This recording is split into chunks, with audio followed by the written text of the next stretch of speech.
और राजू बेटा, पढ़ाई लिखाई कैसी चल रही है? बस अंकल, चलते चलते मुझसे बहुत दूर चली गई है। तुम स्कूल तो जाते हो ना राजू बेटा? हाँ अंकल, जाता तो हूँ, पर रोज धक्के मार कर निकाल दिया जाता हूँ। हाँ, कौन से स्कूल जाते हो तुम? कन्या हाई स्कूल। क्या? अब मेरा मतलब है कि मैंने स्कूल जाना छोड़ दिया है अंकल। क्यों? अरे अंकल, क्या बताऊं, स्कूल में बायोलॉजी के टीचर कहते हैं कि सेल का मतलब शरीर की कोशिका होती है। फिजिक्स के टीचर कहते हैं कि सेल का मतलब बैटरी होता है। कॉमर्स के टीचर कहते हैं कि सेल का मतलब बिक्री होता है। हिस्ट्री के टीचर कहते हैं कि सेल का मतलब जेल होता है। तो वहीं अंग्रेजी के टीचर कहते हैं कि सेल का मतलब मोबाइल होता है। मैंने तो अंकल पढ़ाई ही छोड़ दी।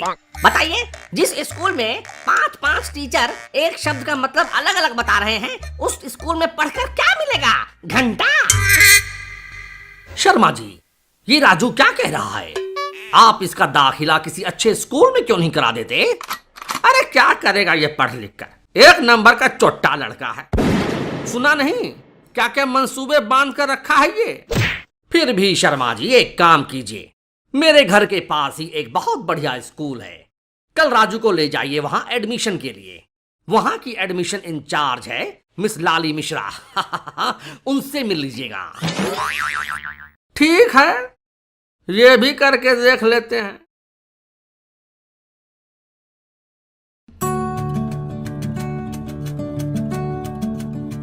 हाँ जी, बताइए किसका एडमिशन कराना है?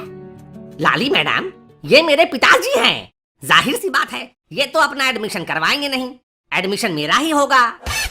क्या आप भी मैडम कैसे कैसे सवाल पूछती हैं? ठीक है, अपना एडमिशन फॉर्म तो भर ही लिया होगा, दिखाओ जरा। ये लीजिए मैडम।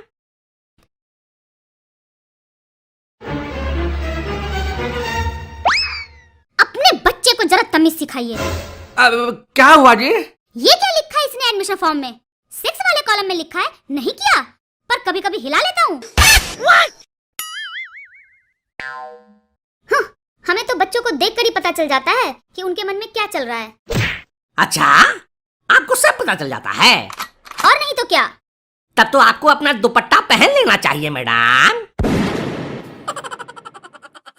अच्छा ठीक है, शर्मा जी ऐसा कीजिए, आप थोड़ी देर बाहर बैठिए, मैं जरा इसका इंटरव्यू ले लूं, पता तो चले ये कितने पानी में है।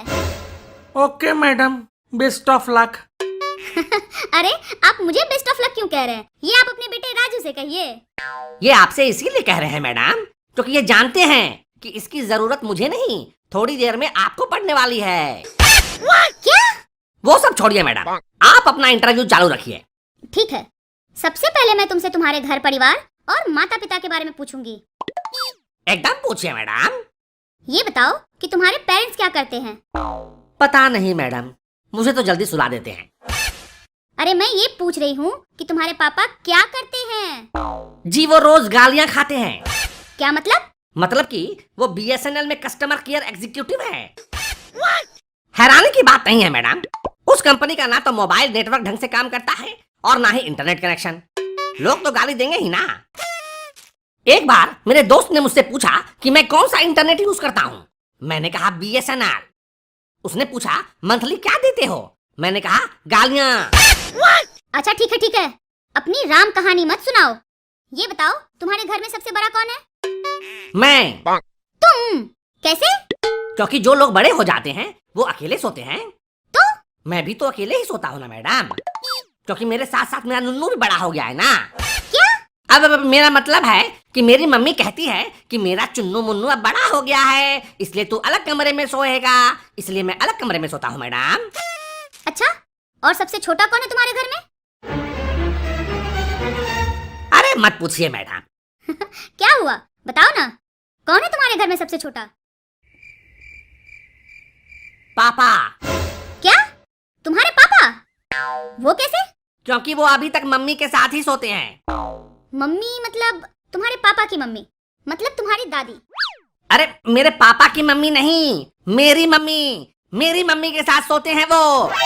तो क्या हुआ, हर आदमी अपनी पत्नी के साथ सोता है, तुम्हारी मम्मी तुम्हारे पापा की पत्नी ही तो है। अरे मैडम, मेरे पापा तो इतने छोटे बच्चे की तरह हरकतें करते हैं कि मत पूछो। दूध भी वो मम्मी का ही। क्या? अरे मैडम, घड़ी घड़ी आप ये क्या क्या क्यों करती रहती हैं?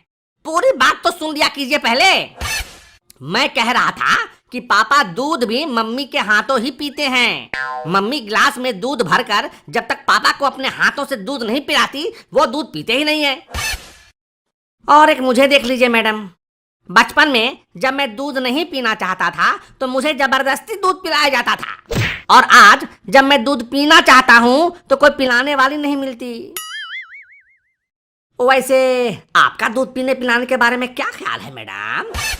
क्या मतलब? अब मेरा मतलब है कि आपको तो दूध मिल ही जाता होगा, आपके तो घर की दुकान है। दो क्या? कुछ नहीं मैडम, आप अपना इंटरव्यू जारी रखिए। अच्छा ठीक है, चलो अब ये बताओ कि वॉवेल्स क्या है? वॉवेल्स तो बहुत ही स्पेशल टाइप के साउंड होते हैं मैडम, जो अक्सर सन्नी लियोनी की मूवी में सुनने को मिलती है। आ, ई, आई, ओ, ऊ। ये सनी लियोनी कौन है? सन्नी देओल को तो जानती है ना मैडम, तो बस समझ लीजिए ये उसी का स्त्री रूप है। अगर आपको इसके बारे में विस्तार से जानना है तो MSG टून्स का बकैती इन क्लासरूम पार्ट 7 देख लीजिए, सब समझ जाएंगी। ठीक है, ज्यादा ज्ञानी मत बनो। अगला सवाल सुनो। हर इंसान को अपनी औलाद प्यारी होती है, इस कथन को प्रूव करो। इसमें प्रूव करने की क्या बात है मैडम? ये तो सच ही है कि हर इंसान को अपनी औलाद प्यारी होती है। जैसे कि मैं अपने मम्मी पापा का लाडला हूँ। वो अलग बात है कि मैं थोड़ा नटखट भी हूँ। आप भी तो अपनी औलाद से प्यार करती होंगी, है कि नहीं? मेरी तो अभी शादी भी नहीं हुई। लगती तो आप 4 बच्चों की माँ हैं। क्या? अब मेरा मतलब है मैडम कि बच्चे पैदा करने के लिए शादी करने की क्या जरूरत है? फालतू में शादी का लफड़ा, दुनिया भर के खर्चे, पति का नखरा सा हो सो अलग। इसीलिए अकेले रहो, मस्त रहो, मूली गाजर यूज करो। और क्या? मूली गाजर? ये ऑप्शनल है, आप चाहें तो ये बंदा आपकी सेवा में हाजिर हो सकता है। मौका देके देखिए मैडम। ज्यादा बकवास ना करो। मैंने तुमसे पूछा था कि आदमी को अपनी औलाद प्यारी होती है, इस कथन को सिद्ध करो। चलो बताओ। इस कथन को प्रूव करने के लिए क्या मैं आपको एक प्रैक्टिकल एग्जांपल दूं मैडम? हाँ बताओ। हर आदमी को अपनी पाद अच्छी लगती है। क्या? एकदम प्रैक्टिकल एग्जांपल है ये मैडम। किस तरह का वाहियात एग्जांपल है ये? ये रहा एग्जांपल।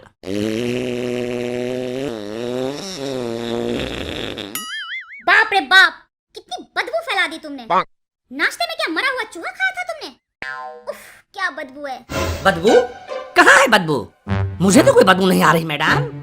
आएगी कैसे? पादरे वाले को अपने पाद की बदबू थोड़ी आती है। देखा, आपने खुद ही प्रूव कर दिया ना मैडम कि हर इंसान को अपनी पाद अच्छी लगती है।